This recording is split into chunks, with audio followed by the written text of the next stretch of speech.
This is the X-Zone Broadcast Network, broadcasting worldwide on broadcast affiliates and satellite program providers, including CNN Broadcast Network, Sirius Satellite Network, Star Media, Good News Radio Network, Angel Broadcast Network, Wiki Broadcast Network, and WPBN TV. For more information on the X-Zone Broadcast Network, visit us at www.xzbn.net.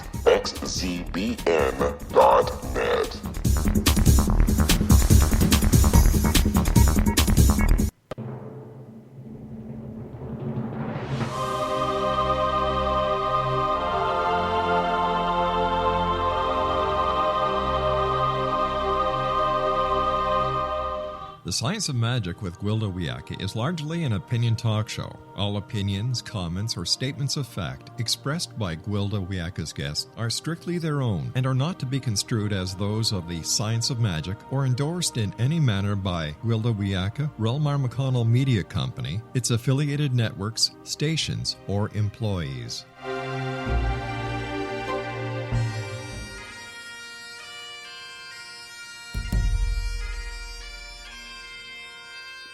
Welcome to the Science of Magic with Gwilda Wiyaka, a program dedicated to uncovering the unified nature of reality and humanity's ever-evolving place as truly galactic beings. For more information on the Science of Magic with Gwilda Wiyaka, visit us online at www.thescienceofmagic.net.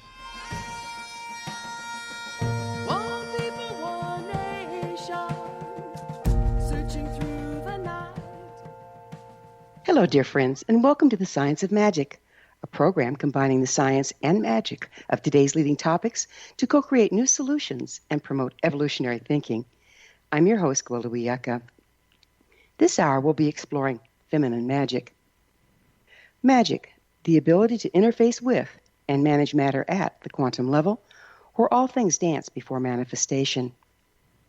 Though most of us use it unconsciously, magic and the resulting ability to manifest is our birthright. As in all things, magic has a masculine and feminine expression. One of the most misunderstood things about feminine magic is that it's not just for women. Each of us requires a male-female balance to be whole, sovereign individuals. In order to be effective, our magical expression requires this masculine-feminine balance as well. From corrupt churches and dogmatic belief systems to self-serving governments and mercenary corporations, exploitive systems have been around for millennia. They all have one thing in common. In and of themselves, they have no power. They must rely upon the ability to control the masses in order to tap into the magical human ability to manifest. Sovereign individuals are not easily controlled. Only the imbalanced and polarized lend themselves to easy manipulation. This influence has been accomplished by judging against and controlling one half of the magical balance. To that end, the feminine has been regarded as weak and inferior. Feminine magic has been labeled witchcraft and condemned for ages. An important point: men didn't do this. They suffer from the imbalance as much as women. Corrupt systems invested in control and manipulation perpetrate the illusion of polarization to the great detriment of both genders. So what is witchcraft? What is the difference between masculine and feminine magic? Do we really need both to manifest? If so, how can we reclaim our birthright? Our guest this hour has explored the subject in depth and may have some interesting thoughts on the topic. With us is Danielle Dulsky, author of Woman Most Wild. She's an artist, yoga teacher, energy worker, and founder of Living Mandala Yoga Teacher Training. Danielle leads women's circles, witchcraft workshops, and energy healing trainings. Her website, DanielleDulsky.com. Danielle, thank you so much for joining us on the Science of Magic. Thank you, Gwilda. Very happy to be here. Hey, let's just start out by you give us a definition of witchcraft. Or let's start with witch. That'll work. Witch. Okay. Well, a witch is anyone who practices witchcraft. So it kind of works to define them both at the same time. A witch is anyone that really feels a strong kinship with nature and works his or her magic in order to support global healing. So I love what you said about balancing the masculine and feminine energy in magic, because that's really what it's all about. So this is a more modern definition, yes? Because global healing has just become a subject recently. I think that the idea of the earth being feminine is kind of ancient. So, so this idea that the feminine needs to be healed, and that in that the earth needs to be healed, is relatively new. But this idea of kind of healing the mother wound and supporting the feminine energy in all things, that's old. Ancient even, huh? So by that definition, shaman are witches. It goes on and on, doesn't it? Yes, I think that it's part of this new wave of witchcraft, this kind of wild woman witchcraft that's sort of taking over, this rise of the wild woman, is the acknowledgement that it's hard to define witch, because a witch is whatever the practitioner of witchcraft says that she is. So a witch is a name that's claimed rather than given by any high priest or priestess. Very interesting. We're going to pick up with this on the other side of a break and get into what's witch and what's witchcraft at a little deeper level. It's time for a commercial break. Danielle and I will return shortly, so don't go away. You're listening to The Science of Magic. Our current episodes are aired daily on the X Zone Broadcast Network, xzbn.net. In service to our listeners, our prior innovative episodes can always be accessed free of charge on our website, thescienceofmagic.net. The Science of Magic is produced by Relmar McConnell Media Company, Hamilton, Ontario, Canada.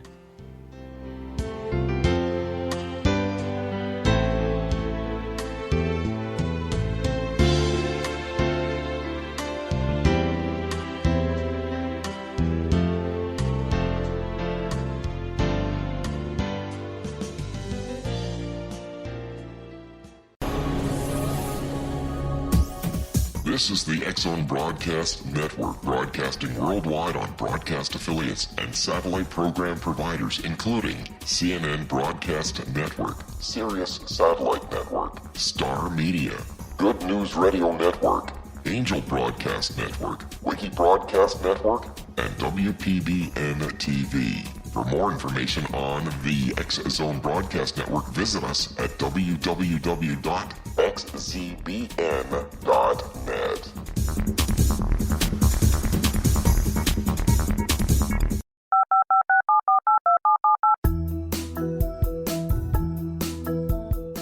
Did you know that when you're on the road with limited data or Wi-Fi, you can still listen to the X Zone Radio Show with Rob McConnell, The Science of Magic with Gwilda Wiyaka, X-1, Dimension X, Space Patrol, and every minute of the X Zone Broadcast Network by calling 213-401-0080, courtesy of Audio Now.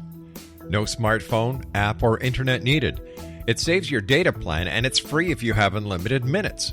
Call 213-401-0080 to listen on any phone, anytime, anywhere. Remember 213-401-0080 for the best of the paranormal, parapsychology, and sci-fi radio programming anywhere, 24/7, 365.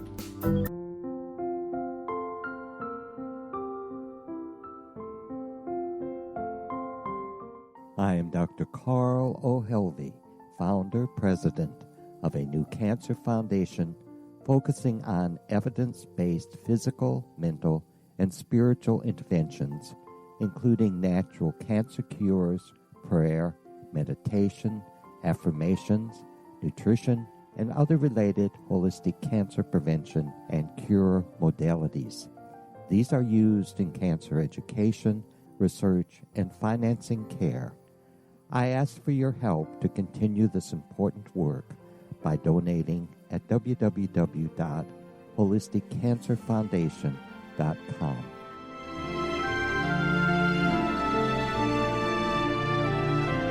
Hello, I'm Pete Marsh. With my daughter Justina, we will be presenting the new radio show, Too Good to Be True. If something seems too good to be true, it usually is. But with the help of Justina's amazing gifts, we're going to gain insight into questions that don't yet have complete answers.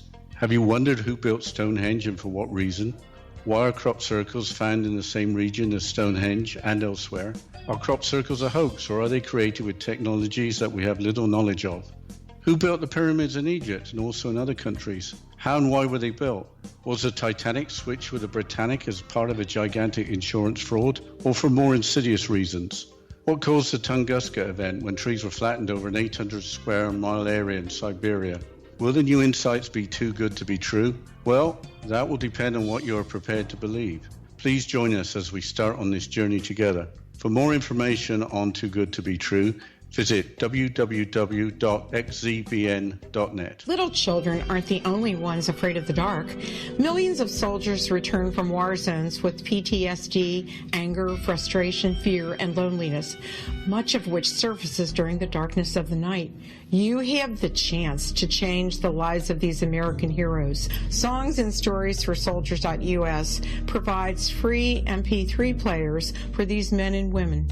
With a list of 3 million songs in 16 different styles, 100,000 audiobooks, and 30,000 old-time radio programs, every veteran can find something to soothe and comfort them at no cost.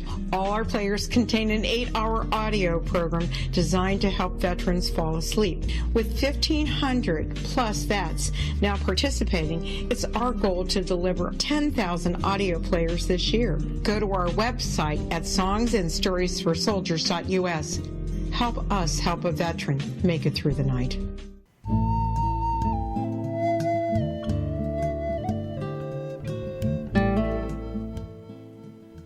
Welcome back. This is The Science of Magic, dedicated to unification and evolution of consciousness. I'm your host, Gwilda Wiyaka. Our guest this hour is Danielle Dulsky, author of Woman Most Wild. Her website, DanielleDulsky.com. Danielle, we were talking about the definition of witch and witchcraft, and you kind of gave us a more modern definition. Where did witch originate? Yeah, that's a difficult answer too. I mean, that's kind of the great debate in witchcraft is witchcraft a leftover from pre-Christian Europe, and if it is, how much of it is a leftover from pre-Christian Europe, and then how much has been reinvented in the 20th century. And I think that any witch will kind of give you a different answer to that question. I believe that there are these in the bones and in the blood, the kind of collective unconscious themes in witchcraft that witches just seem to know kind of without studying. So there is this very magical sense that part of the practice at least is ancient, and a lot of the theory and the metaphysics is relatively new. Well, you know, in shamanism and in a lot of magical practices, traditionally there was a lot of training that went in so that a person could accurately and responsibly wield the ability. It sounds to me like you're saying that, yeah, you're just born that way and you don't have to be taught. Is that true?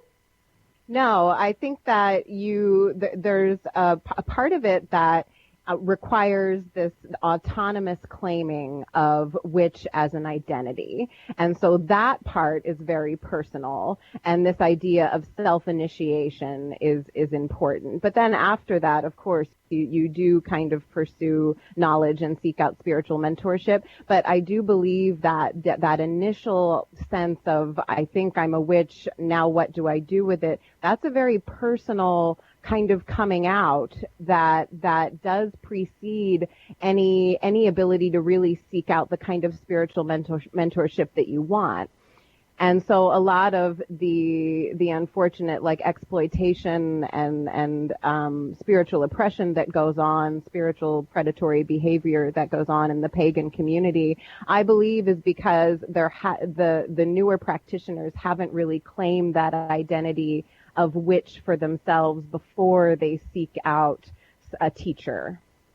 Okay, so would you explain that to me? If we're going to be personal, let's get personal. How did you come to view yourself as a witch?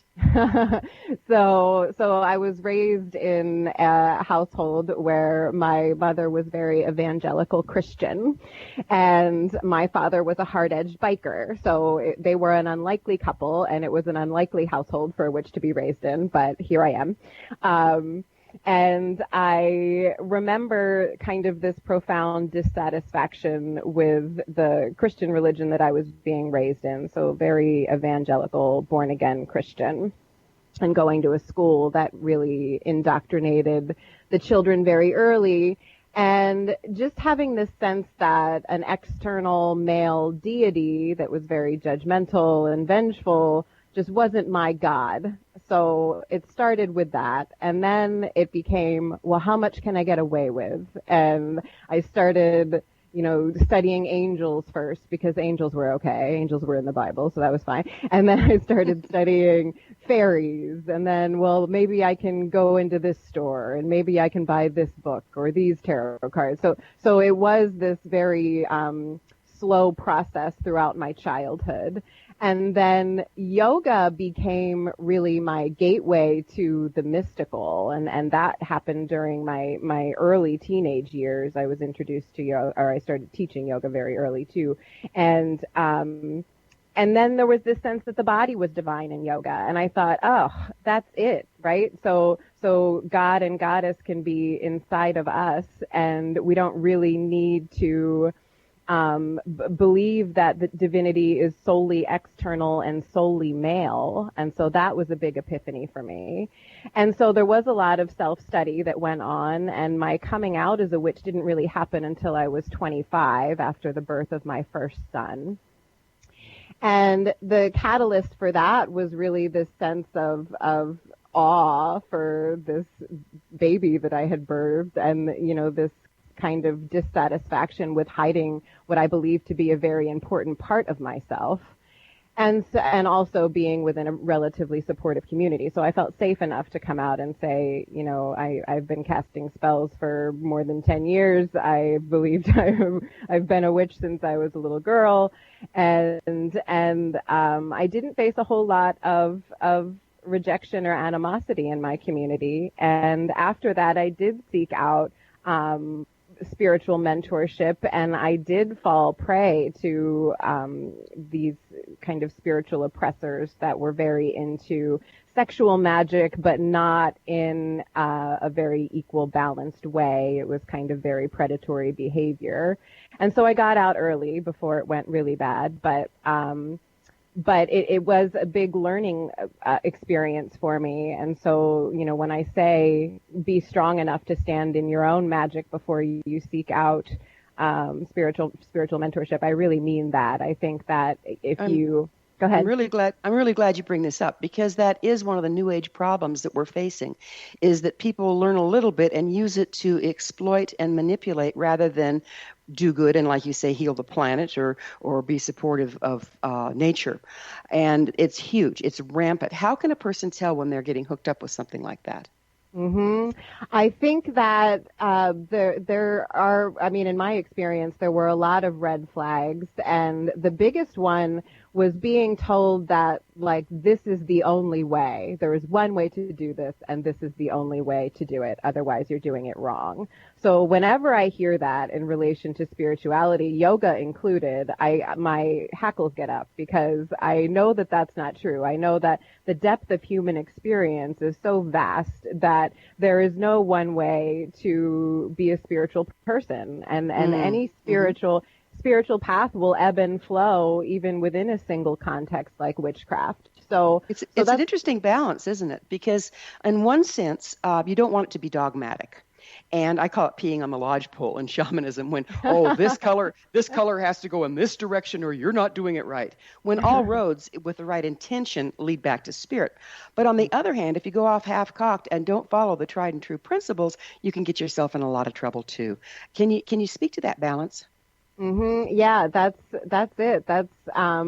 That's why having such a strong personal practice is important, I believe, in witchcraft, is because you figure it out for yourself. And my way of casting, say, a manifestation spell won't look exactly like anybody else's, even somebody that's trained with me. It doesn't look the same. And if I were to cast a spell that's very meaningful and powerful for somebody else, it won't work as well for me.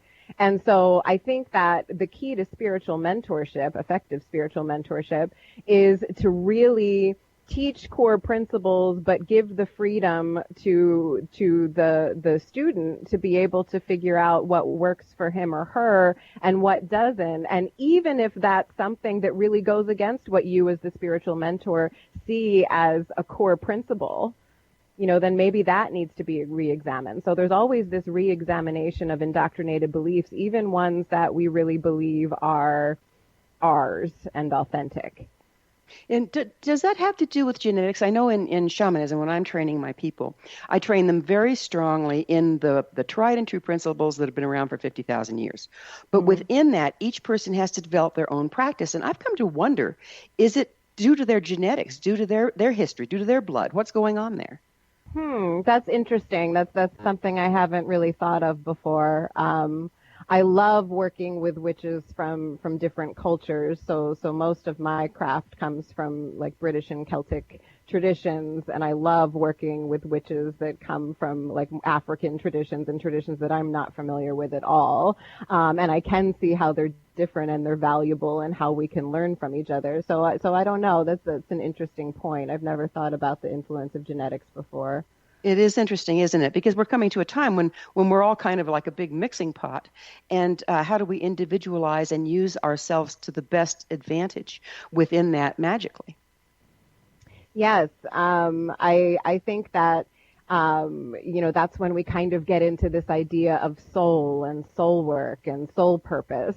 So, going beyond this body that we've been given in this life and really seeking out what our sacred work is, and then what is the role of magic in our sacred work. Mm-hmm. Is there something? Is it something a person's born to, or do we all have the capacity to become witches? I believe we all have certainly the physical and mental capacity to become witches. I do think that there are a lot of witches that are being born today at this very pivotal kind of do or die time this is their task. They are tasked to teach as many students as possible and listen to other witches that are, calling out for a mentor or for sisterhood or for whatever community they're looking for. So I think it can be both. I think that there really are purposed witches right now, that this is why they were born, and then I think there's others that can just come to the craft as they need to. Can both genders be witches? Absolutely. Yeah, like you were saying in the beginning in the introduction, magic is masculine and feminine, witchcraft is masculine and feminine, and gender has very little to do with it. So these energies of maiden, mother, crone, hunter, father, sage, they really ebb and flow within all of us, and some people do have stronger feminine energy or stronger masculine energy, and sometimes that has to do with gender, and sometimes it doesn't. So it's more about the masculine and feminine, much more about the masculine and feminine than it could ever be about gender. It seems to work very interestingly in a group setting. Would you speak to that? Yeah, in a group setting, so this was kind of my introduction into coven craft, which was when I was in my mid-20s, and it was a little bit, like I said, a manipulative situation. But I learned a lot, though, about the mechanics of coven craft and how much stronger the magic can be in certain circumstances. So it depends on what the spell is. But in certain circumstances, for instance, like working the magic for global healing or something that really does speak to the community and speak to everyone's heart, the spell, when you try to balance the masculine and feminine, so we try to kind of put more feminine energy in between more masculine energy, and then have everybody have this laser focused intention. So if it's global healing, having everybody really picture clean water and clean air or whatever the spell calls for. And then the energy really, really is amplified. And you do have this physical circle of people that are able to kind of contain the energy versus a solitary practitioner who just casts a circle and maintains the energy that way, which is powerful also. But for certain spells, a community can make it so much stronger. We're about at the end of this segment, but it sounds to me like the key here is intention, focus, and cooperation. Can a coven work against itself will be a question we'll pick up on the other side of this short pause. Danielle and I will return to our discussion, so don't go away. We're coming to you through the X-Zone Broadcast Network. Don't miss the other fine shows and hosts on xzbn.net. You're listening to The Science of Magic, your resource for creative solutions in a changing world, thescienceofmagic.net. Please email me at info@thescienceofmagic.net with any topics or guests you'd like to hear from. You're not the only one interested.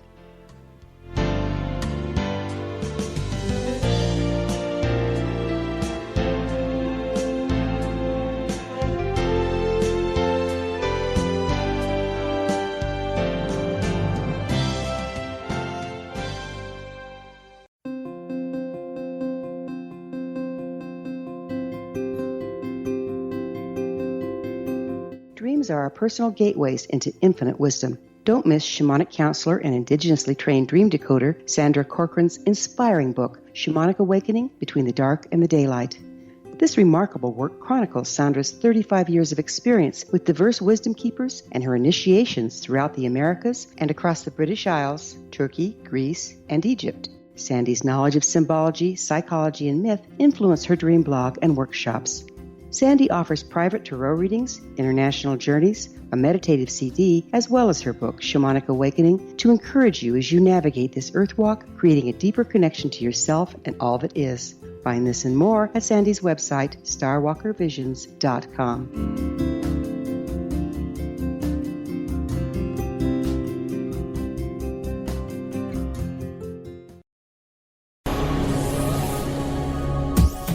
This is the X-Zone Broadcast Network, broadcasting worldwide on broadcast affiliates and satellite program providers, including CNN Broadcast Network, Sirius Satellite Network, Star Media, Good News Radio Network, Angel Broadcast Network, Wiki Broadcast Network, and WPBN TV. For more information on the X-Zone Broadcast Network, visit us at www.xzbn.net.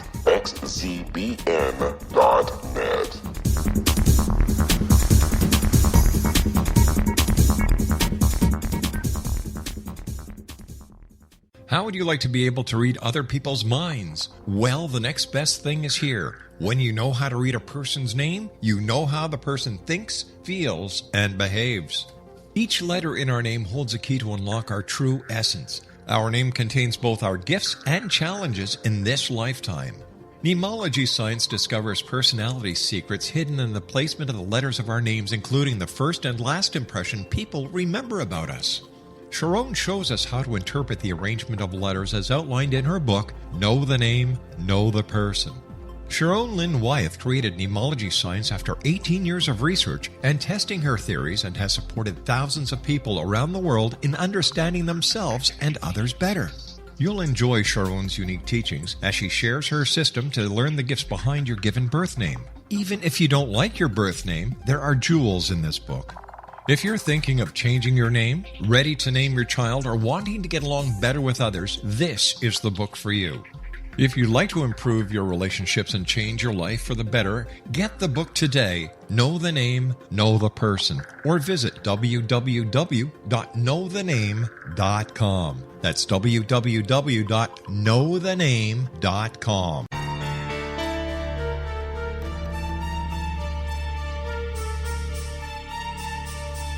Hello, I'm Justina Marsh, and with my dad Pete, we are going to present a new show called Too Good to Be True. Together, we are aiming to discover more truths about this world and beyond. Do you have unanswered questions about the world?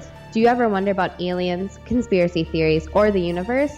There are many shows discussing subjects such as pyramids or UFOs, but we want to relay this information based on our own research, including from spiritual means. Hopefully, listeners will be helped with their own beliefs and will appreciate the psychic insights that add to the previous research and information. We both look forward to sharing this insight and beginning this journey with our listeners. Visit xzbn.net for more information about when to listen.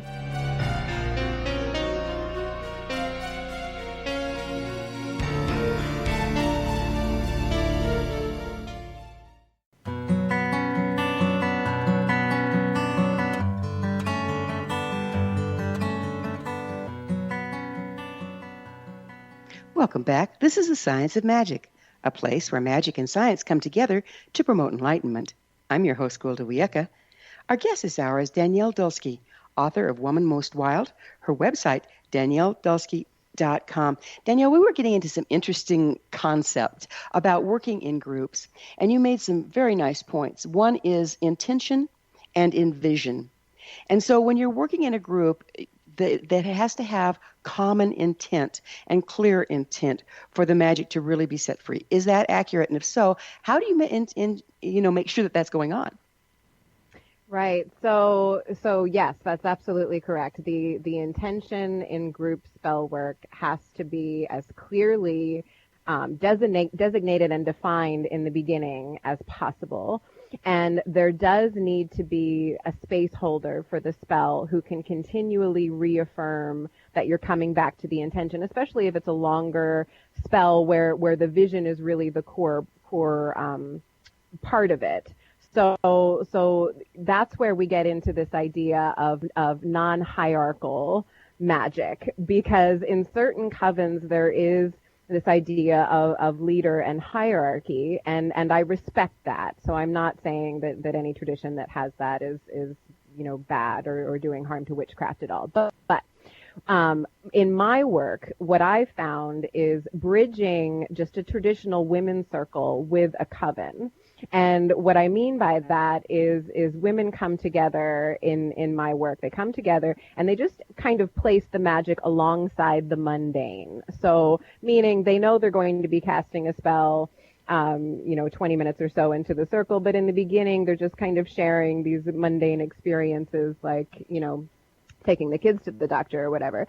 And so what that does is it establishes this heart-centered communication. So you had brought up before the break about can the coven work against itself? And the answer is absolutely the coven can work against itself. But when you bridge just circle mundane sharing with coven and magic, you get this heart-centered energy that is very beautiful, and it's similar to Reiki for the energy healers. It's this very empathic kind of gratitude-based energy that comes from the heart rather than the lower chakras, like the belly chakra, for instance, the solar plexus, which is more ego-centered. And so, having the intention is important, but also sourcing the energy physically from the heart keeps the energy vibrating kind of at the same frequency around the circle. Boy, heart is such an important thing, isn't it? Because Yes. Isn't that where the masculine energy from above and the feminine energy from below blend to create the balanced power? Yes, absolutely. You have the spirit Shiva energy descending from the crown, and then the Shakti feminine energy rising from the root, and then they meet at heart center, and that's when that magical tantric click happens. And so it floods down the arms into the hands, and that's where in circle we connect. When I lead circles, we don't touch each other because I find that breaks the energetic connection. So we just kind of have our palms kind of hovering above and below one another's, and the energy is so strong in a circle where the energy is coming from the heart in that way. So another thing that you brought up that I would like to touch into that's, again, common with shamanism and witchcraft, apparently, from what you're saying, is envisioning. So in my practice, you cannot create a thing unless you can imagine it. The imagining of it creates the matrix around which, at the quantum level, around which the thing starts to manifest. Is it the same with witchcraft, and would you describe that for us? Yes, I believe it is, particularly with manifestation magic. So in my book, I talk about how you can kind of distinguish between manifestation magic and protection magic and also healing magic. But especially in manifestation magic, it is all about being able to visualize this thing. So I talk about having your passion about what you're trying to manifest be so strong that it seems like a memory of the future, that you feel like you've been there before and you can feel it in your cells. And yes, it does absolutely begin there. With healing magic in my practice, I find that there is this level of trust that it's going to go where it needs to go. And so the visual in my healing magic sometimes is less important than it would be in a manifestation spell, if that makes sense. Yes, it does. And which brings up another interesting point. Where do you stand on permission? I mean, if somebody's sick, do you just assume that they want your healing? Or are you, where do you go with that? Yeah, I always teach my students to get permission. Because it is, even though in Reiki, the philosophy can be a little bit, I don't want to say fluffy, but it can be like, it's just trust, it's going to go where it needs to go. But it is a psychic connection that you're establishing when you're doing any kind of energetic healing. So I do believe that permission is absolutely required. Now, I was taught that I didn't need permission from my kids. So I stand by that rule in my own practice, but I always tell everyone else that I work with that they need permission. Well, with children, it's interesting, isn't it? Do you get permission from the children's parents until they're a particular age? Well, I was speaking about my kids. Right, I know. I was just wondering. Right. Uh-huh. Yeah. I feel like, my older son, he's 11, and he just kind of knows that he's actually attuned to Reiki. I attuned him a few years ago. So he's very open to it and knows what goes on. But I expect that in a few years I'll need to start asking for permission from him. Yeah. Being a mom is always a delicate dance, isn't it? It really is. When did the word witch get such a bad rap?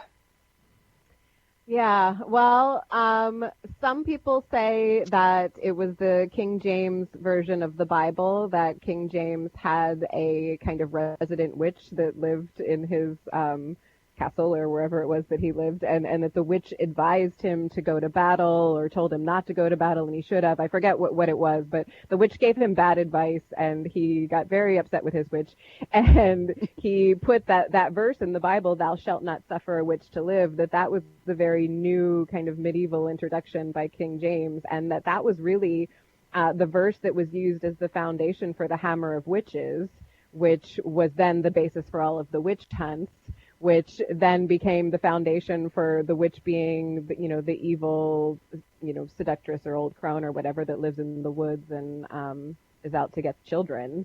So it was, it was this very kind of clear progression from the witch being deemed as the evil, kind of unpredictable woman in the Bible, and then that being used for instruments of prosecution in all forms. Yeah, and that was a scary time for sure. Now, is witchcraft used for divination, like to tell the future? And if so, how?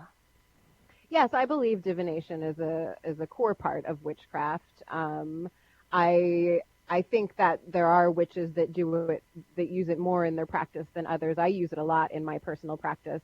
And I also talk about this idea of wild rhythm in my book, and how the wheel of the year is really important for different types of magic and ritual. And so for me, divination is strongest during crone time, during crone season, which is late autumn and winter. So kind of like that dark moving into the void time.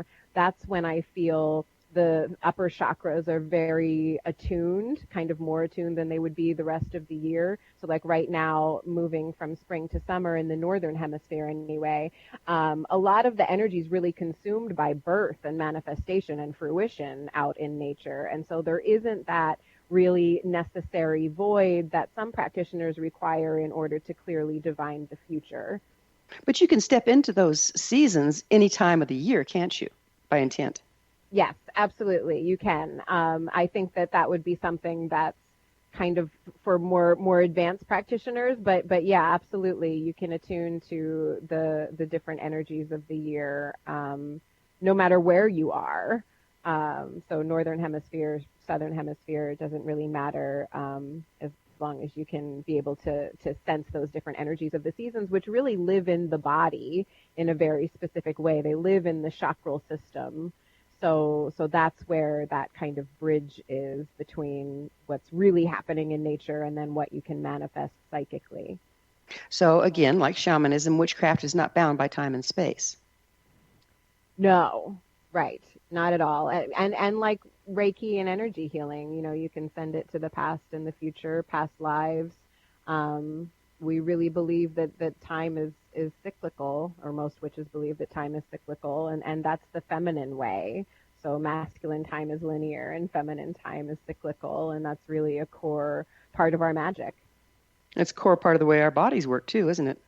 Yes, absolutely.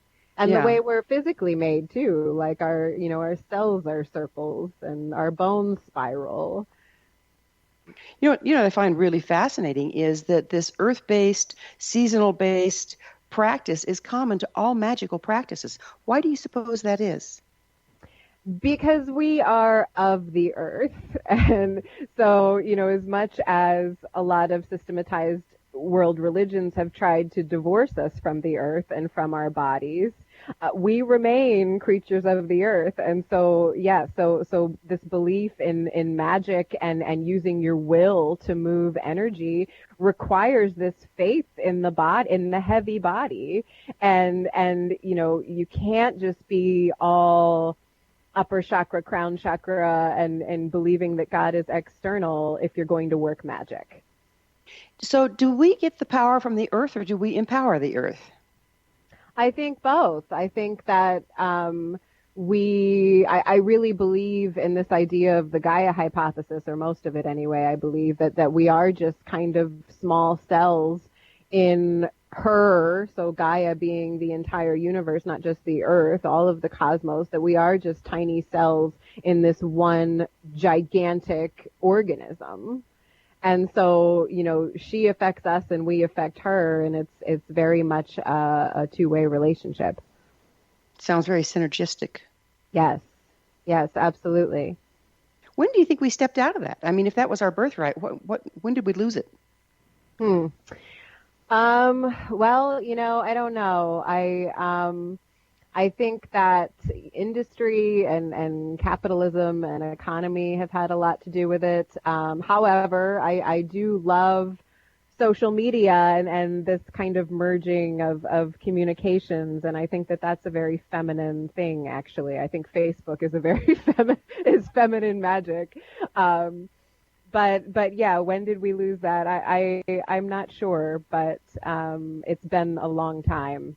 There is this interesting theory that I heard that around 1500 BC, all over the world, these more egalitarian, not necessarily matriarchal, but these more egalitarian civilizations all started to kind of crumble. And that was largely because of various natural disasters. And so the human brain, and I don't know where this theory comes from. I know that I read it in this book called Mysteries of the Dark Moon.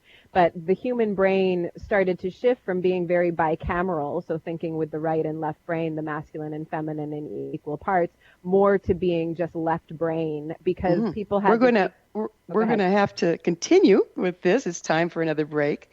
Danielle and I will be back shortly, so don't leave us now. This is The Science of Magic, your resource to altruistic professionals of science and the esoteric, working to create common ground for the betterment of our world. Join our email family to receive our topic-driven episode collections at thescienceofmagic.net.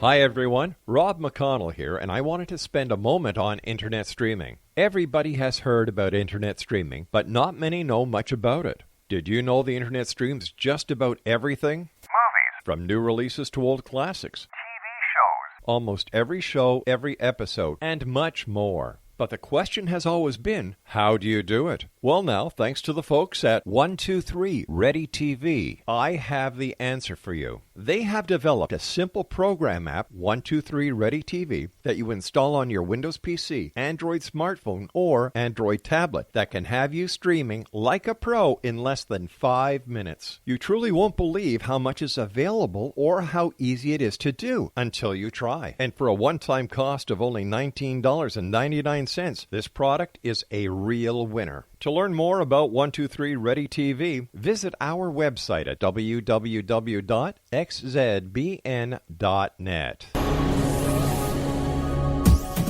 This is the X-Zone Broadcast Network, broadcasting worldwide on broadcast affiliates and satellite program providers, including CNN Broadcast Network, Sirius Satellite Network, Star Media, Good News Radio Network, Angel Broadcast Network, Wiki Broadcast Network, and WPBN TV. For more information on the X-Zone Broadcast Network, visit us at www.xzbn.net.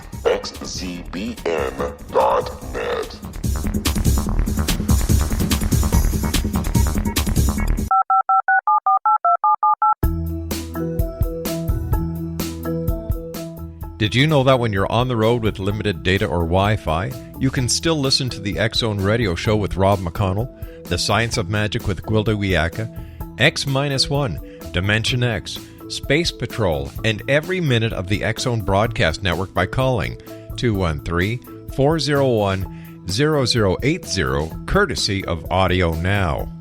No smartphone, app, or internet needed. It saves your data plan, and it's free if you have unlimited minutes.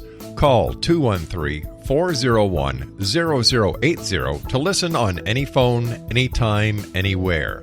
Remember 213-401-0080 for the best of the paranormal, parapsychology, and sci-fi radio programming anywhere, 24/7, 365.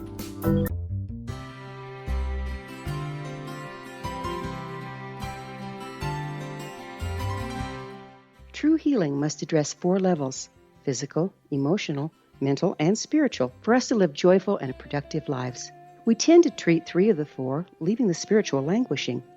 If you're tired of the same dysfunctional patterns cropping up in your life, Soul Balancing is for you. Trixie Phelps, owner and founder of Soul Balancing, is a naturally gifted energy healer trained in numerous esoteric forms, including shamanism. Trixie has created a powerful modality that safely and effectively clears your energetic field.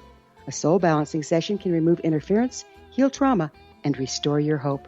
Contact Trixie for a life-changing long-distance session today, www.soulbalancing.world.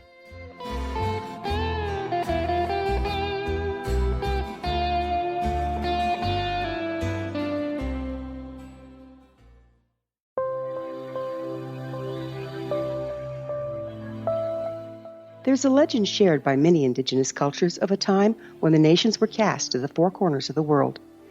Each nation was given a body of sacred knowledge that held a different portion of the truth to preserve. True reality could not be known until all the nations reunited, combining the information.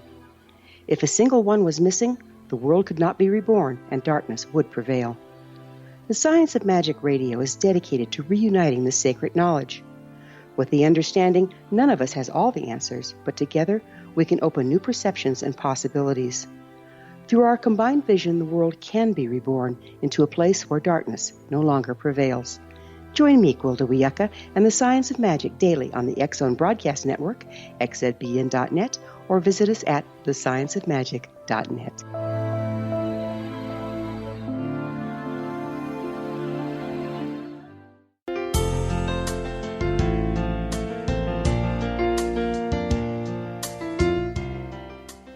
Welcome back. This is the Science of Magic, bringing together gifted people of service to the world. I'm your host, Gwilda Wiyaka. What's up in your world? Email me at info@thescienceofmagic.net and suggest a topic or a guest that's on your mind. You're probably not the only one interested. Our guest this hour is Danielle Dulsky, author of Woman Most Wild. Her website, danielledulsky.com. Danielle, we talked about how magic and witchcraft work with the seasons. How about the ages? Is that factored in? You mean the age of the practitioner?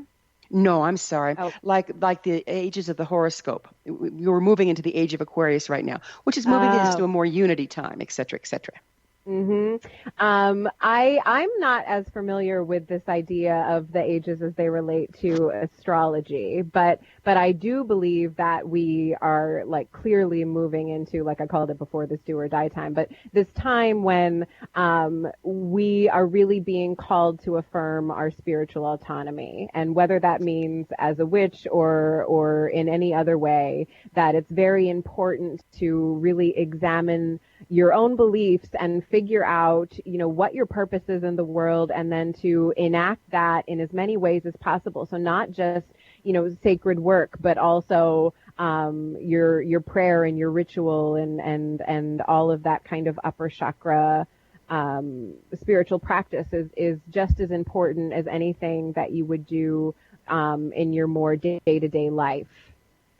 You speak of 3 keys to liberating the witch within. What are they? Mm-hmm. So there's 3 keys. The first key is wild rhythm. So that was a lot of what I talked about with the seasons and being able to work with these spiritual cycles. So being able to trace when you have these peaks where you're really excited about your craft and it's kind of all you want to do to the point of obsession, and then you have these lows where you really don't want to do any of it, and that's fine. So it isn't something that you need to really throw yourself into 24/7, that there are these peaks and valleys. So that, along with the way the seasons live in the body and in the chakral system, that's wild rhythm. And then the second key is wild ritual. And wild ritual is magic. So, we talked about those different types of spells, but also the way you mark transitions and the way you make these various transitions in your life important. And then finally, Wild Circle. And Wild Circle is coming together with like-minded seekers and just being able to maybe only talk about your magic and talk about your craft and not necessarily even work your magic together. But if you do, like I said before, it is that much more powerful depending on what sort of spells you're working. So those are the 3 keys: wild rhythm, wild ritual, and wild circle. Danielle, what do you see as the major obstacle to reclaiming feminine magic at this time? Oh, well, that's a hard question. The major obstacle, I think it's fear. I think that women especially have this deep soul wound that's left over from the witch hunts, and there is this real fear around calling yourself a witch. And, calling yourself a wild woman is kind of the same thing, but it feels safer. It feels safer. So I know that a lot of women that I work with, they still fear the word witch, but they'll do everything else. They'll do everything that makes them a witch, but they won't call themselves a witch, and that's okay. It's interesting time, isn't it? Yeah, just interesting times. And what do you see as the most important thing about embracing witchcraft at this time in history? Mm-hmm. I think it's this level of activism to witchcraft, and that's where the idea of feminine magic comes in. Like, we need to work our magic in order to heal and protect the earth and her creatures, and all of the oppressed populations in humanity. So we really need to harvest our own power for healing and protection of others. So it isn't just this selfish craft. How much do you think that the systems at large have to do with manipulating our magic by driving our belief systems? Yeah, this is something that I have a dear friend that really believes that there are, kind of governmental energies out there that are working against us, that there's like these, underlying missions and strategies for suppressing witches, and I haven't encountered that, so I can't really speak to it, but I certainly wouldn't discount the possibility. Yeah, no, I'm talking more about the populace at large, because we've established that we all have a certain latent ability to manifest, to work magic. But if we do that through our belief systems, but if our belief systems were being controlled, then we aren't working magic for us, we're working it for the system. How prevalent do you think that is? Oh, right. Absolutely. That's really systematized religion. So that's why we were talking about spiritual predatory behavior. I think, in any tradition, pagan or otherwise, the most important thing is to continually examine your own personal beliefs and figure out which ones are yours and which ones have been indoctrinated and which ones need to be dismantled because of that. That's huge, isn't it? Yes, absolutely. We've mentioned the earth-based nature of witchcraft. I understand it also works with lunar and solar cycles. Would you speak to this? Yeah, so The lunar cycle is very integral to witchcraft, and this idea of working manifestation magic during the waxing moon, and then working your kind of purge or your banishing during the waning moon, and then no magic during the void is kind of one of those things that we were talking about, the collective unconscious memories and what women just sort of need to just sort of seem to know without ever having done it before. And that's one of them. This notion of the lunar cycle is as really living in us and affecting all of the waters and energies in our body is key. And then the solar cycle, working with the seasons and seeing how your psyche fluctuates throughout the year, throughout the wheel of the year as it turns is also very important. What are the mechanics behind the practice? What makes it work? How do you mean? The magic? Yes, the science behind the magic. The science behind the magic. So we talked about intention. I feel like intention is really critical. But then the other piece that's kind of less talked about is this idea of autonomy and will. So you not only have to have this very clear intention, you have to believe that you have the right to do this. You have to believe that, you have the right to direct this energy. And so there is kind of this level of self-confidence that's required. And so, the witch also has to have that. What all can witchcraft accomplish?